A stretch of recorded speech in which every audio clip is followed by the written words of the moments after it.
오늘 추수감사절을 맞이해서 오늘 하나님 앞에 나와 예배하는 여러분들에게 하나님의 큰 은혜가 임하시기를 주님의 이름으로 축복합니다. 코로나로 인해서 너무너무 보고 싶었던 우리 권사님들이 와서 이게 다 예배를 드리시니까요, 제가 너무나 좋아요. 우리 권사님들 이제는 쭉 오셔야 됩니다. 쭉 오셔서 권사님들 자리를 다시 잡으셔 주시면 너무 행복한 것 같아요. 그리고 오늘 또 그동안 내가 당신을 위해서 기도했어요 라고 하시는 것 때문에 여러분들이 어떤 분은 의리상, 또 어떤 분은 그냥 할 수 없어서 한번 내가 가줄게요 하고 오신 분도 아마 계실 것인데, 그러나 내가 오늘 여기 있음은 우연한 것이 절대 아닙니다. 하나님께서 이 날을 준비하셨고, 하나님께서 또 오늘 축복 주시려고, 또 역사하시려고 하나님이 나를 이곳으로 이끄셨다라고 하는 사실을 명심하시고요, 오늘도 하나님, 내가 하나님 만나기를 원합니다 고백하시는 귀한 시간 되어야 할 줄로 믿습니다. 우리는 감사절을 맞이할 때마다 늘 하는 이야기가 있습니다. 뭐냐고 하면 거두절미하고 하나님 감사합니다 이렇게 고백을 합니다. 그러니까 모든 것이 다 하나님의 은혜입니다 라고 이렇게 우리는 이야기합니다. 그런데 교회에 오셔서 그렇게 얘기를 하고 고백을 하고, 그리고 나서 예배가 끝나고 이제 우리가 교회 문을 딱 나서면서부터 또 우리는요, 또 새로운 세상을 발견하게 됩니다. 그것은 무엇이냐고 하면, 내가 조금 전까지 가지고 있었던 나의 감사는 어디론가 다 사라져 버렸고요, 내가 지금까지 이 모든 것이 다 하나님이 행하셨습니다 라고 고백했지만 내 삶 속에 찾아오는 모든 것들은 힘들고 어렵고 절망스럽고 고통스러운 것들의 연속선상에 나는 다시 서 있게 되더라라고 하는 거죠. 뭐 하나 되는 일이 아무것도 없는 것 같고, 이거 왜 이러지? 너무 힘들다라고 하는 것 때문에 우리가 고민할 때가 너무나 많이 있더라라고 하는 겁니다. 그런데 여러분, 우리는 분명히 아셔야 됩니다. 내가 하나님을 믿고 내가 신앙생활을 하고 내가 믿음 생활을 한다고 하는 것은 어떤 것이냐고 하면, 나는 지금 상황이 비록 내 마음에 흡족하게 찾아오지 않는다 하더라도 나는 그래도 나에게 주어진 길을 걸어가는 겁니다. 내가 가야 할 길을 나는 걸어가는 겁니다. 내가 혼자 가면 힘드니까 오늘 주님을 의지하는 겁니다. 그리고 나는 다시 한번 내가 예배를 드리면서 감사합니다 고백했던 그 하나님을 바라보시는 겁니다. 그리고 그 하나님과 함께 여러분 기도하며, 하나님이 나에게도 정말 놀라운 아름다운 날을 허락하실 것을 여러분 기대하면서, 여러분들이 꿈꾸고 있는 그 꿈이 여러분 삶 속에 이루어질 것을 소망하면서 오늘 우리는 그 길을 걸어가는 겁니다. 이런 복음성가가 있더라고요. 나의 길 보이지 않아서, 나 이 길 잠을 못 이뤄도, 나 이 길 포기할 수 없는 것, 나의 길 이기에, 나의 길 방향을 잃어서, 나 이 길 배고플지라도 나 이 길 돌아갈 수 없는 것, 나의 길이기에. 우리가 가야 되는 길이 내 길이기 때문에 그래요. 거기에 비록 아픔이 있고 배고픔이 있고 슬픔이 있다 하더라도 그 길이 내 길이기에 나는 이 길을 갈 수밖에 없다. 자, 이런 찬양인데요, 한번 찬양하시면서 여러분 다시 한번 여러분의 뒤안길을 돌아보시고 가야 될 길을 다시 한번 잘 바라보시는, 그리고 마음의 문을 한번 여러분 열어보시는 귀한 시간 되겠습니다.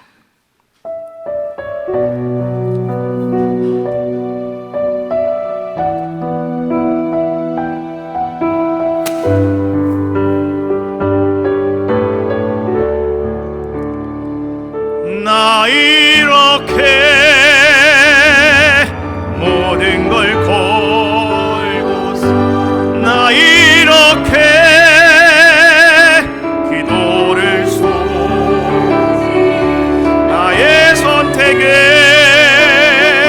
후회할 수 없는 것, 나의 길이기에 나 이렇게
이렇게 눈물로써 나가는 이 길이 없다 해도 이 길 내 길 이 길 한 번 더 합시다. 나 이렇게 모든 걸 걸고 나 이렇게 기도를 쏟는 나의 선택에 후회할 수 없는 것 나의 길이기에 나 이렇게 남은 힘을 나 이렇게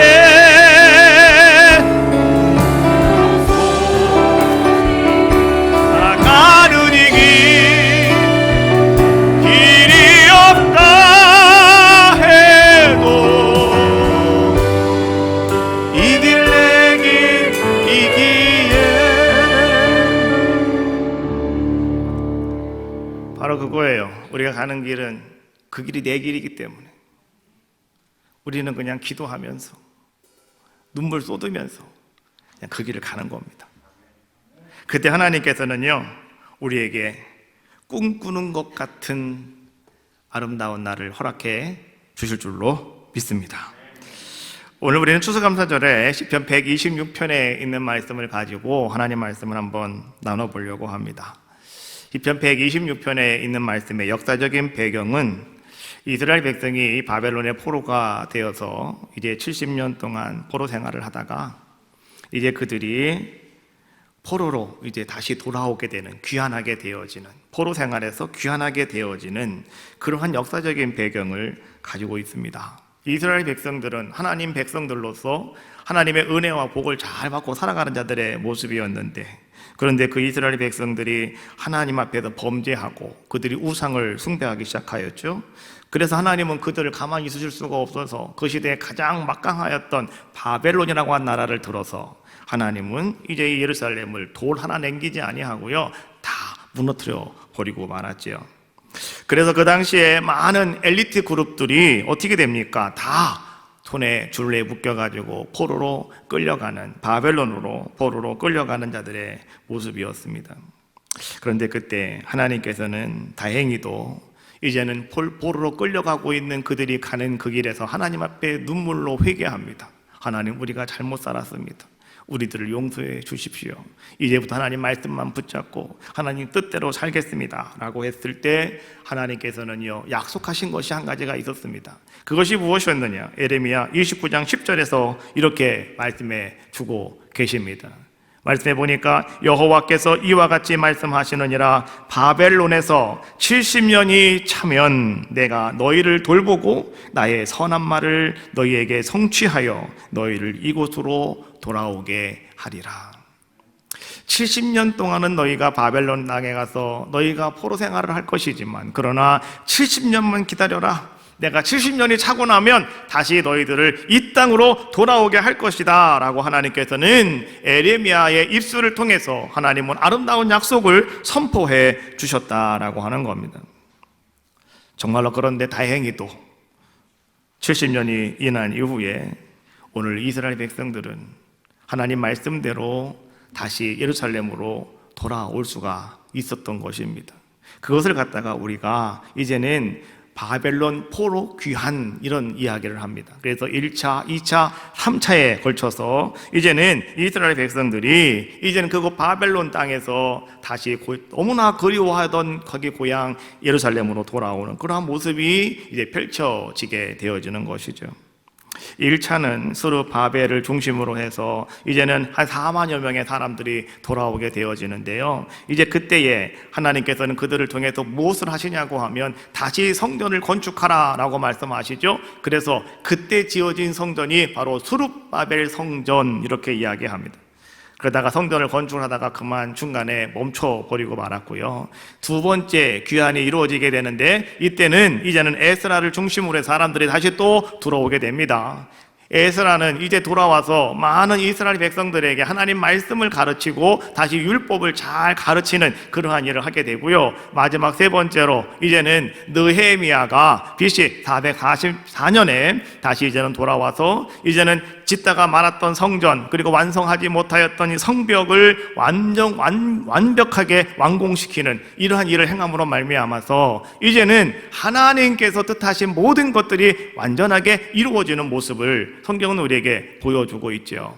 하나님의 성전이 오늘 돌아온 이스라엘 백성들, 포로 갔다가 돌아온 그들을 통해서 하나님의 성전이 다시 세워지고 다시 성곽이 딱 마무리가 되었는데, 이것이 처음에 시작을 하다가 멈췄다가요, 대략 78년이 지난 다음에 이제는 느헤미야가 돌아와서 단 52일 만에 멈춰졌던 그 모든 일들을 완성하였다라고 성경은 말씀해 주고 있습니다. 바벨론 포로로 잡혀간 유대인들은 그들은 하루하루 늘 강제 노역에 시달릴 수밖에 없는 자들의 모습이었습니다. 그 당시에 바벨론은요, 이제는 큰 운하 공사를 진행하고 있던 그런 때였습니다. 그러다가 보니까 포로들을 붙잡아다가 오늘 그 사람들을 공사 현장에 다 투입시키게 되었고 그들을 강제적으로 막 노역을 시키는 그러한 모습이었다라고 하는 거죠. 오늘 유대인들도 예의가 될 수가 없었기 때문에 그들도 포로로 끌려간 사람들이 이제는 그 공사 현장에 나가서 그들은 일할 수밖에 없는 자들의 모습이었습니다. 그런데 성경 말씀을 읽다가 보니까 그때에 이 바벨론 사람들이요, 이 유대인들에게 이런 일도 했었다라고 성경은 말씀해 주고 있어요. 그 시편 137편에서 우리에게 주고 있는 말씀인데요, 이렇게 말씀해 주고 있더라고요. 시편 137편 3절 말씀해 보니까 이는 우리를 사로잡은 자가 거기서 우리에게 노래를 청하며 우리를 황폐하게 한 자가 기쁨을 청하고 자기들을 위하여 시온의 노래 중 하나를 노래하라 함이로다 라고 이렇게 이야기해 주고 있어요. 이게 무슨 얘기입니까?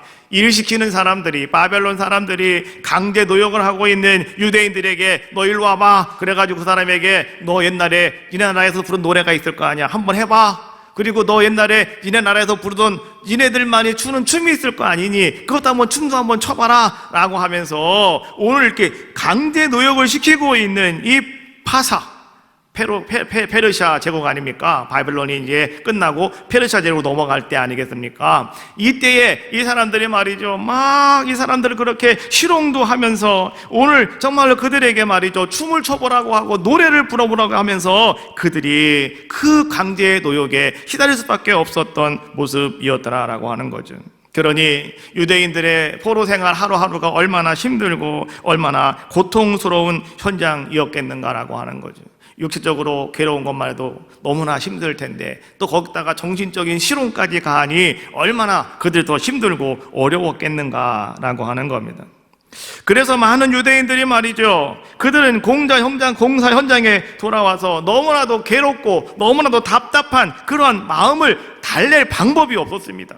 어디 가서 내가 이거 얘기할 사람도 없었고요, 어떻게 할 방법이 아무것도 없었죠. 단지 그들이 할 수 있는 방법은 한 가지밖에 없었는데 그것은 무엇이었냐고 하면 언제나 유유히 말없이 흘러가는 이 바벨론 강가를 바라보면서 말이죠, 흘러가는 그 강물을 바라보면서 오늘 유대인들은 자기들의 옛날의 아름다운 추억들을 생각해 보며 또한 그들은 말이죠, 흘러가는 강물을 바라보면서 눈물을 뚝뚝뚝뚝 흘리고요, 또 그러다가 오늘 그들은 흘러가는 강물을 바라보면서 자기들이 알고 있는 한 맺힌 노래를 부르는 거죠. 이것이 유대인들이 가지고 있었던 그들의 포로 생활의 모습이었다라고 하는 것이죠. 우리가 가만히 상상을 해보면 아마 우리도 쉽게 그런 거 여러분 다 생각하실 수 있지 않겠습니까? 온갖 멸시와 고초를 당하면서 정말로 그들이 갖고 있는 한 가지 꿈은 무엇이었겠습니까? 빨리 내 고향에 돌아가고 싶고, 빨리 내 나라에 가고 싶고, 빨리 내 부모 형제 만나보고 싶고, 이것이 오늘 그들이 가지고 있는 모습 아니었겠습니까? 그래서 그들은 그저 눈에서 나오는 눈물밖에 흘릴 것이 없더라는 거죠.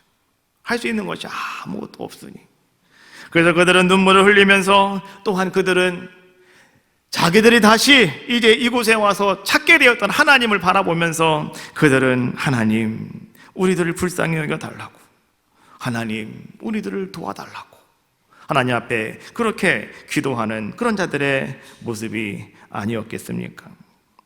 세월이 흐르면서, 시간이 흘러가면서 그들이 가지고 있던 소망도 무엇인가 다 사라져버리게 되고요. 그리고 오늘 그들에게는 점점 어떤 시간이 다가오고 있냐고 하면 절망의 그림자가 그들을 팍 찍어 누르는 그러한 상황이 계속해서 그들에게 찾아올 수밖에 없는 그러한 모습이었더라라고 하는 겁니다.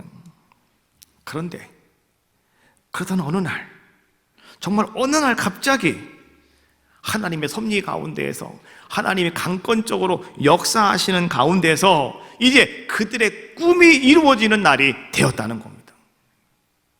에스라서 1장 1절부터 2절 말씀에 보니까 그때 상황을 이렇게 설명을 해주고 있습니다. 바사 왕 고레스 원년에 여호와께서 에레미야의 입을 통하여 하신 말씀을 이루게 하시려고 바사 왕 고레스의 마음을 감동시키심에 그가 온 나라에 공포도 하고 조서도 내려 이르되, 바사 왕 고레스는 말하노니 하늘의 하나님 여호와께서 세상 모든 나라를 내게 주셨고 나에게 명령하사 유다 예루살렘의 성전을 건축하라 하셨나니.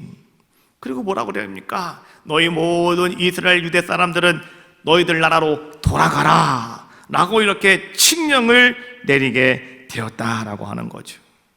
근데 이것이 말이죠, 어느 날 갑자기였습니다.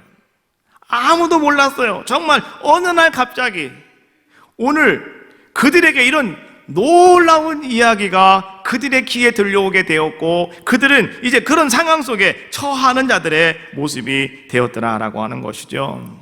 그래서 그날부터 이제는 유대인들은 1차, 2차, 3차에 걸쳐서 어디로 가는 겁니까? 자기들의 고향 예루살렘으로 돌아가는 길을 떠나게 되었더라라고 하는 것이죠.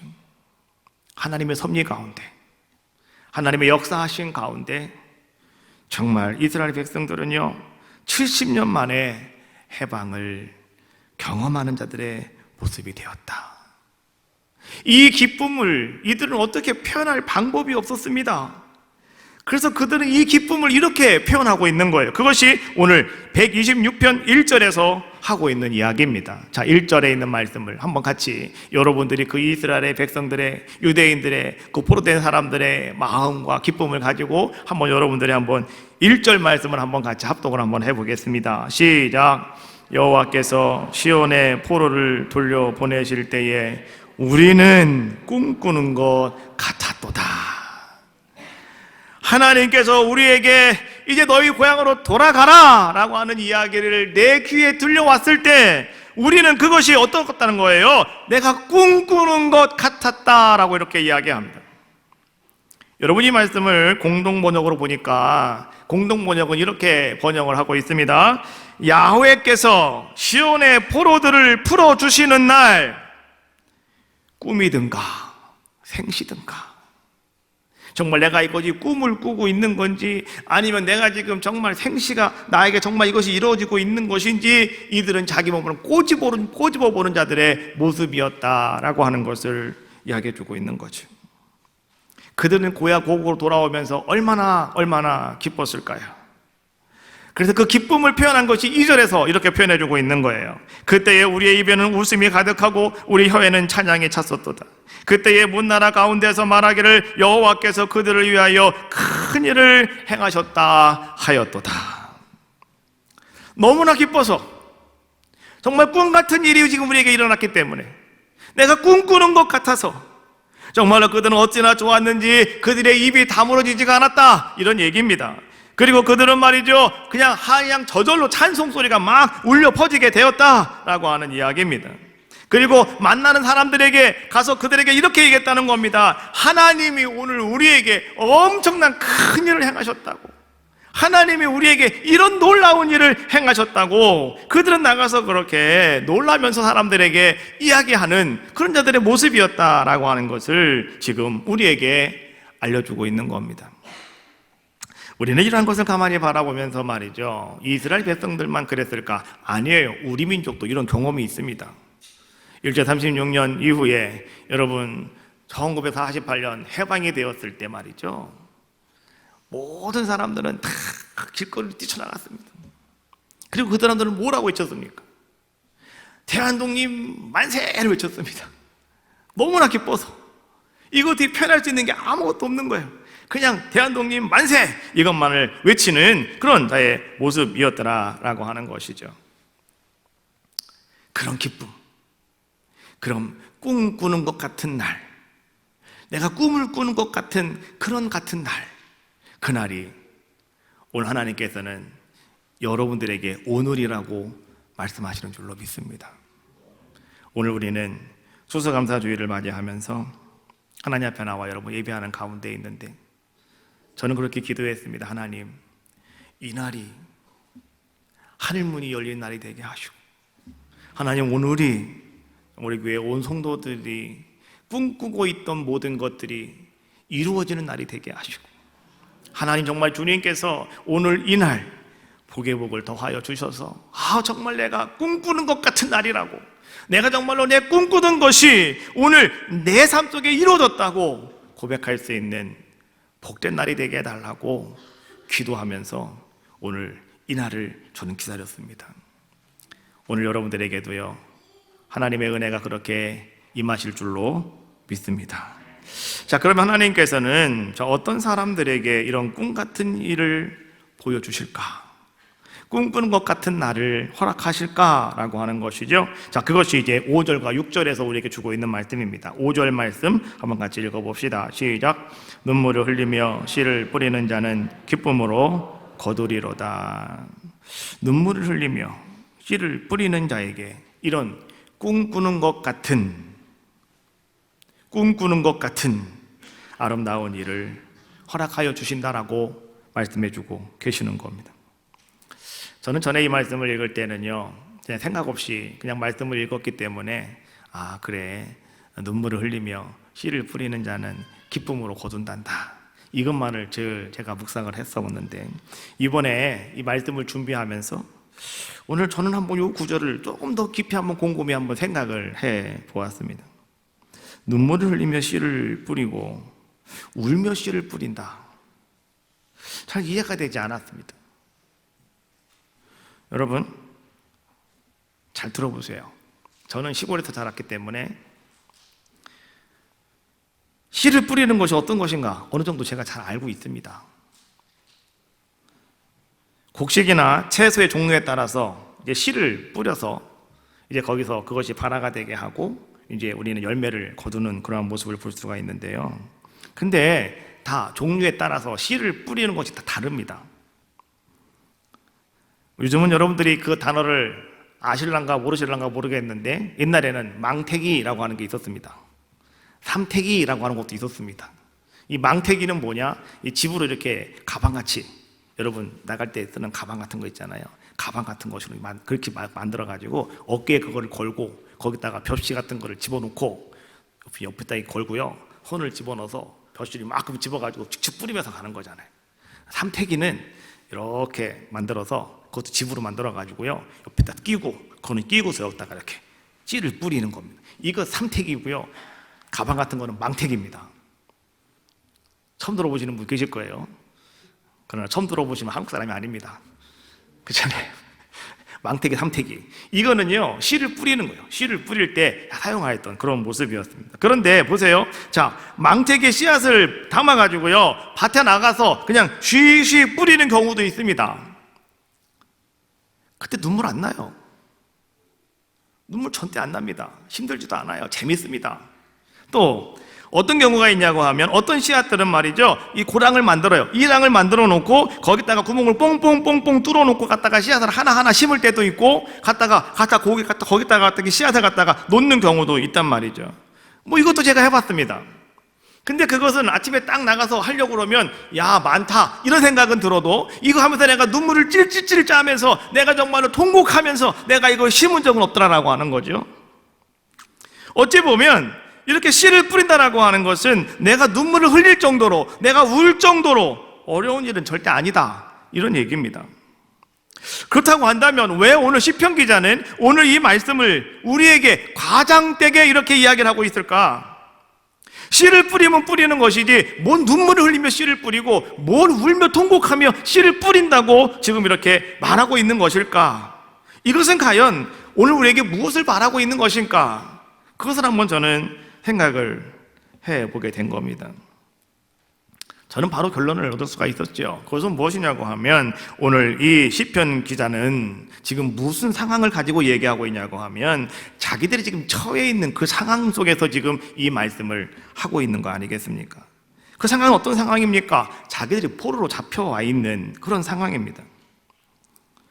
자, 그리고 오늘 그들이 그 속에서 자유로울 수도 없고 고통과 또 많은 어려움 속에서 실용을 당하면서 그들은 눈물을 흘릴 수밖에 없는, 울 수밖에 없는, 그래서 바벨론 강가에 가서 그냥 눈물을 뚝뚝뚝 흘릴 수밖에 없는 이런 상황 속에 있는 이스라엘 백성들을 지금 이야기해 주고 있는 겁니다.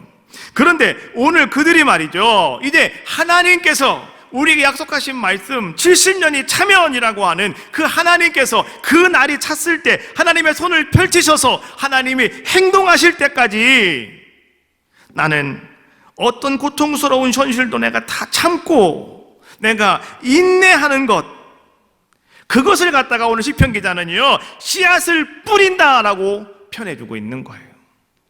그것은 어떤 씨앗이었느냐? 희망의 씨앗이었다라고 하는 것이죠. 오늘 여러분도 마찬가지입니다. 여러분 삶 속에 절망적인 상황과 여러분 삶 속에 정말 여러분 다시 일어설 수 없는 그런 상황의 현실이 오늘 여러분 속에 찾아왔다 하더라도 오늘 여러분들이 그 속에서 참고 인내하면서 오늘 다시 하나님 나를 도와주실 것이고 나에게 은혜를 베푸실 것을 여러분들이 믿으면서 여러분들이 오늘도 희망의 씨앗을 심고 그 씨앗이 아름다운 열매가 맺힐 때까지 여러분들이 기다리는 거죠. 그 기다리는 동안 우리는 때없이 눈물을 흘릴 때도 있습니다. 기다리는 동안 여러분 때없이 여러분 모든 것이 다 무너져 가지고요 여러분 통곡하며 울 때도 여러분들에게 찾아오더라라고 하는 것이죠. 그러나 그 절망적인 상황 속에 있다 하더라도 오늘 씨를 뿌리는 사람은, 희망의 씨앗을 뿌리는 사람은 어떤 사람이 될 것이라고 말씀해 주고 있습니까? 기쁨으로 거둔다 라고 하는 것을 말씀해 주고 있는 겁니다. 이것은 무슨 말이냐? 오늘 여러분들이 어떤 상황에 있다 하더라도 난 하나님 믿는 사람입니다. 여러분 그렇게 여러분들이 고백하고 있다면 여러분은 찬송하면서 찬양하면서 기도하면서 그리고 감사하면서 나의 모든 삶을 비록 되는 일이 아무것도 없는 것 같아도 감사하면서 여러분들이 오늘도 눈물로 씨앗을 뿌리는 희망의 씨앗을 여러분들이 뿌릴 때 하나님은 여러분의 현실을 바꿔주신다는 거예요. 여러분의 삶을 하나님은 새롭게 만들어 주신다는 거죠. 그리고 고통이 살아가게 하시고 절망이 살아가게 하시고 사라지게 하시고 정말 이스라엘 백성이 포로에서 해방되어지는 그렇게 지금까지 꿈꿔왔던 일이 이제 나에게 이루어지는구나 라고 이것이 꿈이냐 생시냐 라고 말할 정도로 그런 아름다운 역사를 경험하는 은혜를 베풀어 주신다라고 하는 말씀이에요. 눈물을 흘리며 씨를 뿌린다. 이것은 다른 말로 말하면 눈물로 기도하는 사람, 이런 것을 얘기해 주고 있는 거예요. 눈물로 기도하는 사람. 유대민족은 말이죠, 바벨론에서 포로 생활을 하면서 정말 그들은 많은 눈물을 흘렸습니다.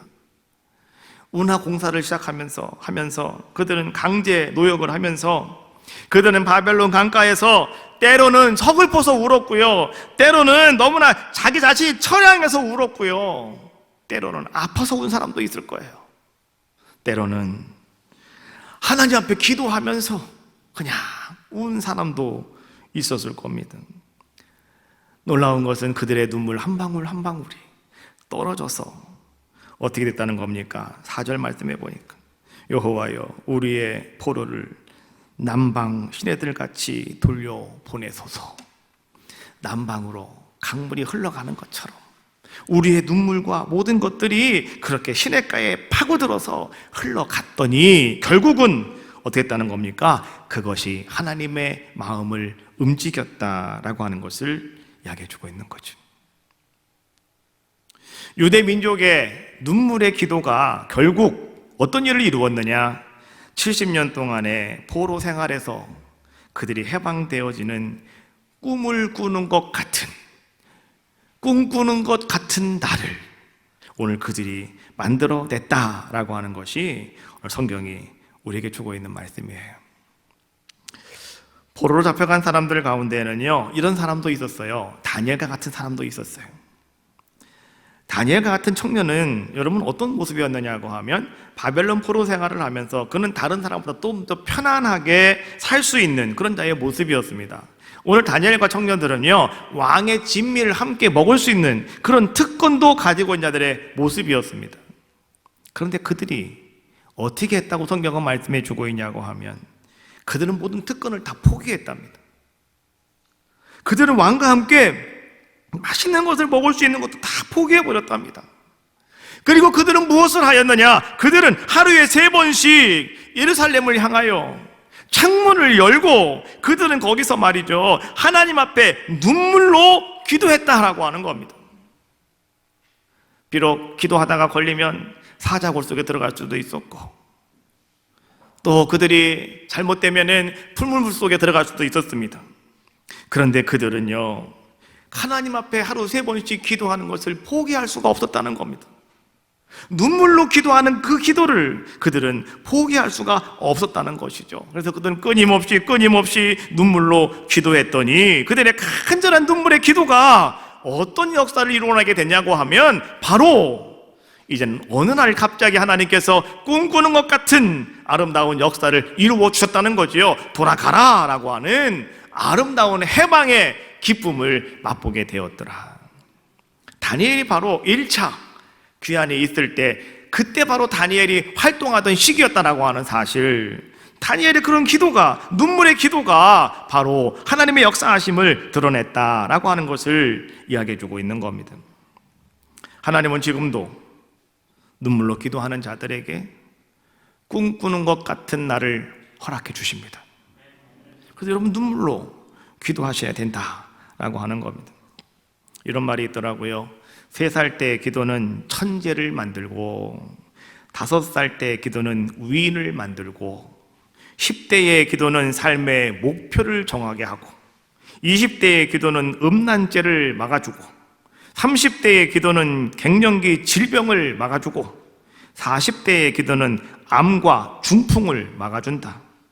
50대와 60대와 70대와 80대의 기도는 그냥 계속 가서 하는 거다. 할렐루야. 이제부터는 뭐 하느라고 하는 게 아니라 그냥 기도하는 거예요. 그냥 기도하는 거예요. 하나님은 지금도 눈물로 기도하는 자들에게 꿈 같은 일을 허락해 줄 줄로 믿어요. 우리가 그동안 여러분 눈물로 기도하신 것이 있습니까? 심어 놓으신 것이 있습니까? 오늘 하나님은 여러분들에게 꿈 같은 것, 꿈꾸는 같은 날, 꿈꾸는 것 같은 날을 하나님은 허락하여 주신다는 겁니다. 6절 말씀해 보니까 울며 씨를 뿌리러 나가는 자는 정령 기쁨으로 그 단을 가지고 돌아오리라 라고 말씀해 주고 계셔요. 하나님은 씨를 뿌리러 나가서 그 나가는 자에게 이 꿈 같은 아름다운 역사를 이루어 주시는데, 그런데 한 가지 또 우리에게 철칙을 얘기해 주고 있어요. 그것은 무엇이냐고 하면 울기만 해서는 안 됩니다 라고 하는 것을 이야기해 주고 있는 거죠. 수고에 땀을 흘리는 자가 되셔야 된다라고 하는 것도 우리에게 말씀해 주고 있는 겁니다. 유대민족은요 70년 동안 그냥 울고만 있지 않았다. 그들은 씨를 뿌리는 수고를 열심히 행한 자들의 모습이었다.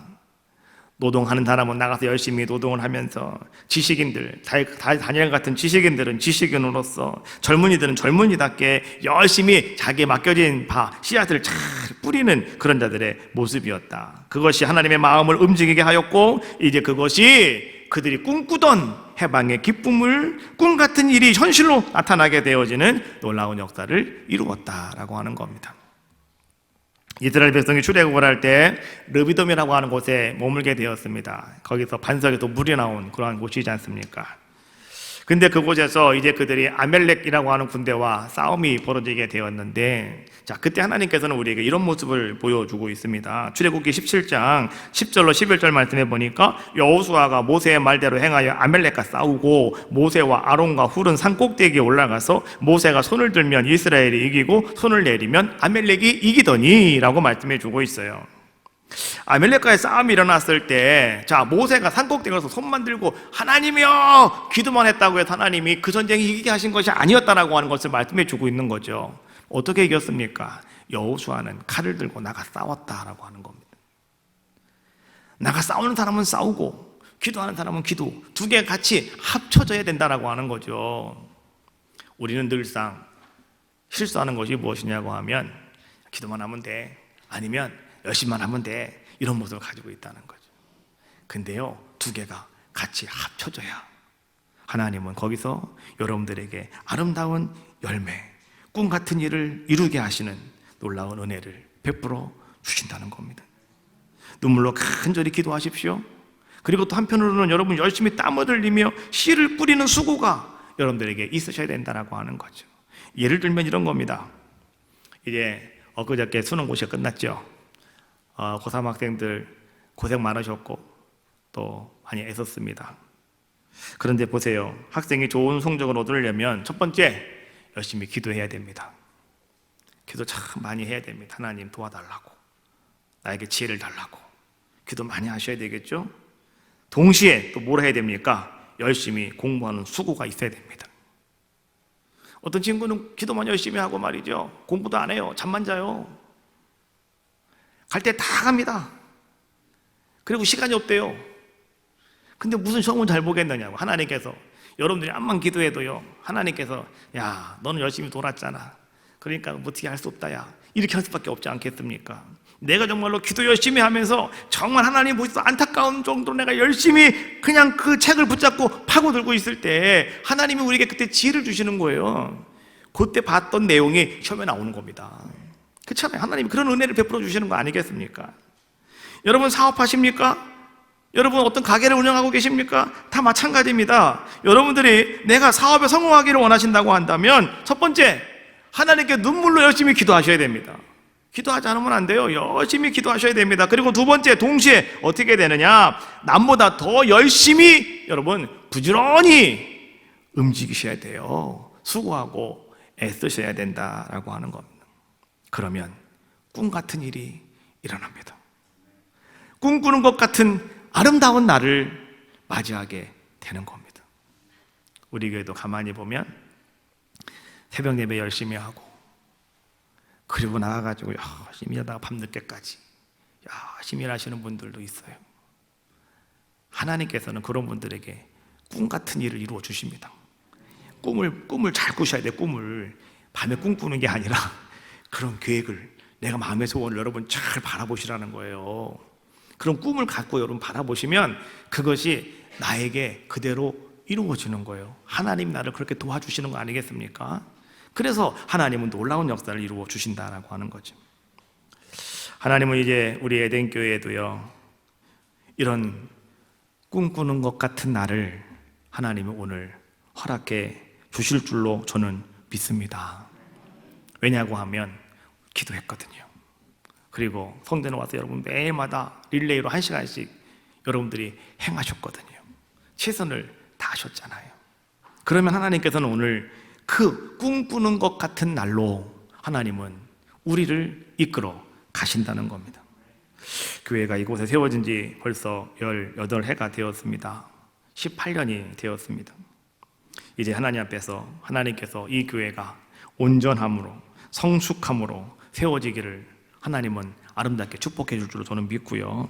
그 다음에 이제 함께한 모든 성도님들, 하나님께서 여러분들을 이끌어 가시고 이 교회를 이끌어 가시며 정말 우리가 꿈꾸는 그 아름다운 날을 하나님은 이제 허락해 주실 것을 저는 믿습니다.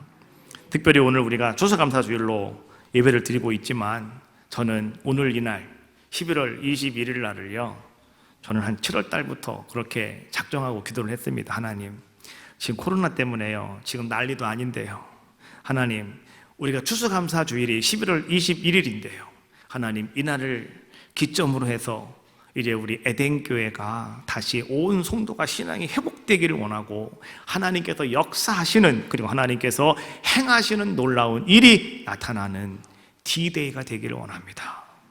저는 그렇게 기도를 해왔어요. 그리고 오늘 저는 추수감사도 상당히 중요하지만 저는 이 추수감사절은 이미 우리가 받은 바 은혜던 하나님 앞에 영광 돌리는 거기 때문에 뭐 더 이상은 제가 뭐 다른 것 하지 않았고요. 정말 오늘 11월 21일 오늘이 D-Day다. 오늘 우리 교회에 오셔서 예배하시는 분들에게는 하나님 꿈꾸는 것 같은 날이 되게 해달라고, 하나님께서 꿈꾸는 것이 이루어지는 날이 되게 해달라고 기도했습니다. 오늘 여러분, 주님 앞에 나와 기도하는 여러분, 하나님께서 오늘 여러분의 삶 속에 바로 꿈꾸는 것 같은 날로 하나님은 이미 이루신 줄로 저는 믿습니다. 여러분 삶 속에 하나님은 행하셨을 것이고, 하나님은 이제 행하실 것이고, 하나님은 이제 역사해 주실 것을 저는 믿습니다. 이제 이 교회를 통해서 하나님이 행하실 그 놀라운 일을 우리는 바라보자라고 하는 겁니다. 이제 우리가 2023년이 되면 우리 교회가 20주년이 되는 해입니다. 그때 하나님은 엄청난 큰 일을 행하실 것을 저는 믿습니다. 그것을 바라보며 오늘 이제 하나님께서 우리에게 행하실 일들을 우리는 눈물로 씨를 뿌리는 겁니다. 그리고 그날을 우리는 바라보는 겁니다. 두 번째, 여러분의 가정에도요, 바로 이 꿈 같은 일들을 이루시는 오늘 하나님의 역사가 오늘 여러분들 가운데 임하시기를 주님의 이름으로 축복합니다. 하나님 여러분들의 가정을 세워주셨습니다. 또 하나님이 여기까지 여러분의 가정을 이끌어 주셨습니다. 여러분 자녀들을 위해서 얼마나 열심히 기도하고 계십니까? 또 여러분 가정의 사업과 번창과 형통을 위해서 여러분 얼마나 많이 여러분들 사모하고 계십니까? 모든 일이 막힘이 없도록 늘 형통하게 하시는 그 하나님의 아름다움이 오늘 여러분들에게 이루어질 줄로 저는 믿습니다. 그래서 오늘 말씀의 제목이요, 꿈꾸는 것 같은 날입니다. 꿈꾸는 것 같은 날이 될 것이 아니라 꿈꾸는 것 같은 날이 언제냐?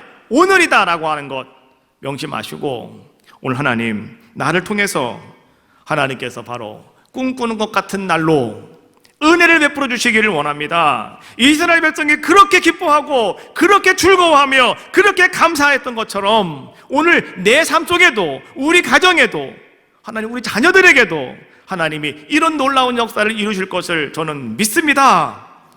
여러분 고백하는 귀한 시간이 되어야 할 줄로 믿습니다. 자, 우리가 그러기 위해서 오늘 우리는 한 말씀을 꼭 붙잡으셔야 되는데 그것이 무엇이냐고 하면 바로 시편 126편 5절 6절 오늘 우리가 그 본문에 있는 말씀입니다. 눈물을 흘리며 씨를 뿌리는 자는 기쁨으로 거두리로다. 울며 씨를 뿌리러 나아가는 자는 반드시 기쁨으로 그 곡식단을 가지고 돌아오리로다 라고 하는 말씀이에요.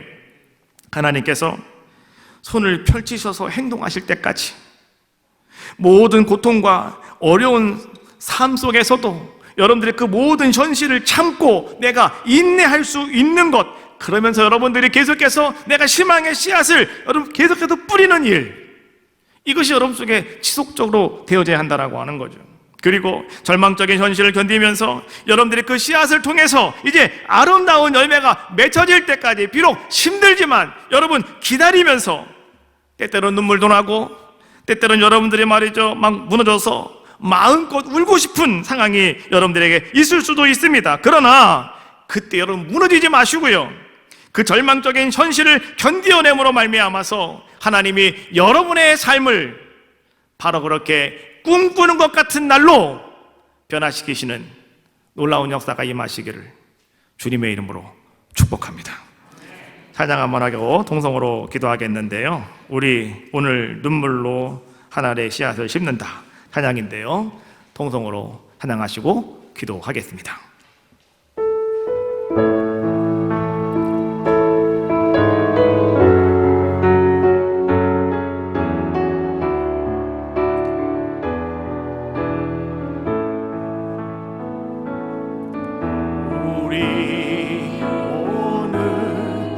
눈물로 하나의 씨앗을 심는다.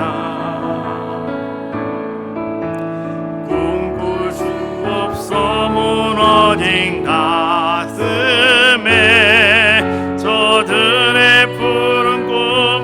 씨도 나나도록